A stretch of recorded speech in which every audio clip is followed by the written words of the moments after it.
Hello সবাইকে, good morning. কেমন আছো তোমরা সকলে? আশা করছি ভীষণ ভালো আছো। যেহেতু আগের দিন মাথায় তেল দিয়েছিলাম, তাই পরদিন সকালবেলা ঘুম থেকে উঠেই ফার্স্ট কাজ করেছিলাম, স্নানটা করে নিয়েছিলাম।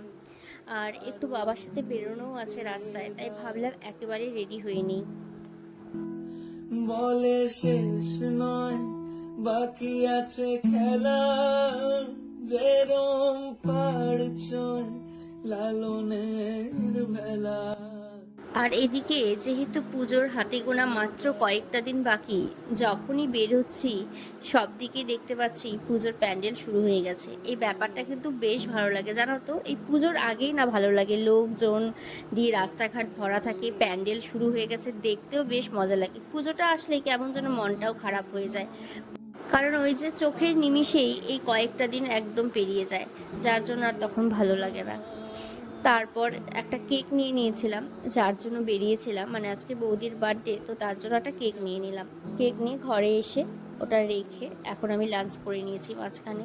তারপর অনেকটা সময় পার হয়ে গেছে, এদিকে আবার বসিয়েছে পায়েস। বিলিয়ে দি এইভাবে মিলিয়ে দি, আর বাকি জানাও না। আর এদিকে আমরা একটা ছোট্ট করে সারপ্রাইজ প্ল্যান করেছিলাম, কিন্তু বিশেষ করে আমরা ভীষণভাবে নিজেরাই সারপ্রাইজ হয়ে গেছিলাম। কারণ বৌদি কখন টের পেয়ে গেছে আমরা নিজেরাই বুঝতে পারিনি, যে সে যে গুজে আমাদেরকে সারপ্রাইজ দিয়ে দিয়েছে। Day to you, happy birthday to you, happy birthday to you. ও নদী কেন ফিরায়ে দিলে, আমি বড় রোষে মরি। আরেকদিকে হচ্ছিল রান্না, একদিকে চিকেন আর একদিকে ভাত।